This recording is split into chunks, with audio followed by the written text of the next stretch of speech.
நம்ம சென்னை சில்க்ஸின் ஆடி blast சேவிங்ஸும் blast கலெக்ஷனும் blast. திமுக MLA ஜாமீன் மனு காவல்துறை நோட்டீஸ் வழங்கப்பட்டிருக்கிறது.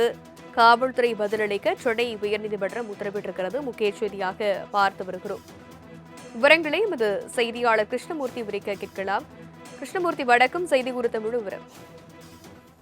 வணக்கம்.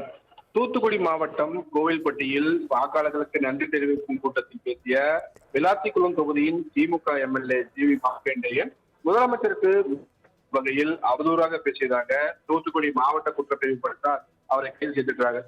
ஜாமீன் கோரி அவர் தாக்கல் செய்த மனுவை விசாரித்த தூத்துக்குடி நீதிமன்றம் நேற்று தினம் அதனை தள்ளுபடி செய்து இதையடுத்து தன்னை சிறையில் அடைத்த உத்தரவை ரத்து செய்ய கோரியும் தனக்கு ஜாமீன் வழங்க கோரியும் மார்க்கண்டேயன் தரப்பில் உயர்நீதிமன்றத்தில் மனு தாக்கல் செய்யப்பட்டது.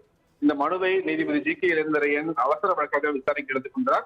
அப்போது மார்க்கண்டேயன் தரப்பில் ஆஜரான மூத்த வழக்கறிஞர் வில்சன் விசாரணைக்கு அழைத்து தனக்கு நோட்டீஸ் அனுப்பாமல் நேரடியாக கைது செய்யப்பட்டுள்ளதாகவும் உச்ச நீதிமன்ற விதிமுறைகள் மீறப்பட்டுள்ளதால் நீதிமன்ற காவலில் வைத்து பிறப்பித்த அந்த உத்தரவை ரத்து செய்ய வேண்டும் என்றும் எனவே தனக்கு ஜாமீன் வழங்க வேண்டும் எனவும் அவர் தரப்பில் வாதங்கள் வைக்கப்பட்டது.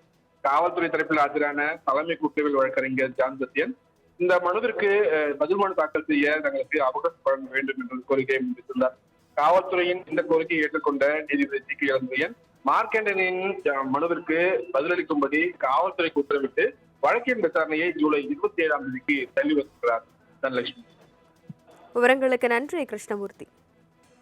திமுக எம்எல்ஏ ஜாமீன் மனு காவல்துறை நோட்டீஸ் வழங்கப்பட்டிருக்கிறது. காவல்துறை பதிலளிக்க சென்னை உயர்நீதிமன்றம் உத்தரவிட்டிருக்கிறது. முக்கிய செய்தியாக பார்த்து வருகிறோம். விவரங்களை எமது செய்தியாளர் கிருஷ்ணமூர்த்தி விரிக்க கேட்கலாம். கிருஷ்ணமூர்த்தி, வணக்கம். செய்தி குறித்த முழு விவரம். வணக்கம். தூத்துக்குடி மாவட்டம் கோவில்பட்டியில் வாக்காளர்களுக்கு நன்றி தெரிவிக்கும் கூட்டத்தில் பேசிய விளாத்திக்குளம் தொகுதியின் திமுக எம்எல்ஏ ஜி.வி. மார்க்கண்டேயன் முதலமைச்சருக்கு வகையில் அவதூறாக பேசியதாக தூத்துக்குடி மாவட்ட குற்றப்பிரிவு போலீசார் அவரை கைது செய்திருக்கிறார்கள்.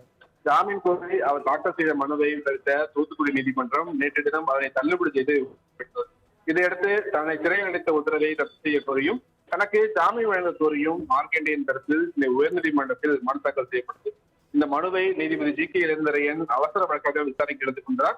அப்போது மார்க்கண்டேயன் தரப்பில் ஆஜரான மூத்த வழக்கறிஞர் வில்சன் விசாரணைக்கு அழைத்து தனக்கு நோட்டீஸ் அனுப்பாமல் நேரடியாக கைது செய்யப்பட்டுள்ளதாகவும் உச்ச நீதிமன்ற விதிமுறைகள் மீறப்பட்டுள்ளதால் நீதிமன்ற காவலில் வைத்து பிறப்பித்த அந்த உத்தரவை ரத்து செய்ய வேண்டும் என்றும் எனவே தனக்கு ஜாமீன் வழங்க வேண்டும் எனவும் அவர் தரப்பில் வாதங்கள் வைக்கப்பட்டது. காவல்துறை தரப்பில் ஆஜரான தலைமை குற்றவியல் வழக்கறிஞர் ஜான் சத்யன் இந்த மனுவிற்கு பதில் மனு தாக்கல் செய்ய தங்களுக்கு அவகாசம் வழங்க வேண்டும் என்ற கோரிக்கையை முன்வைத்துள்ளார்.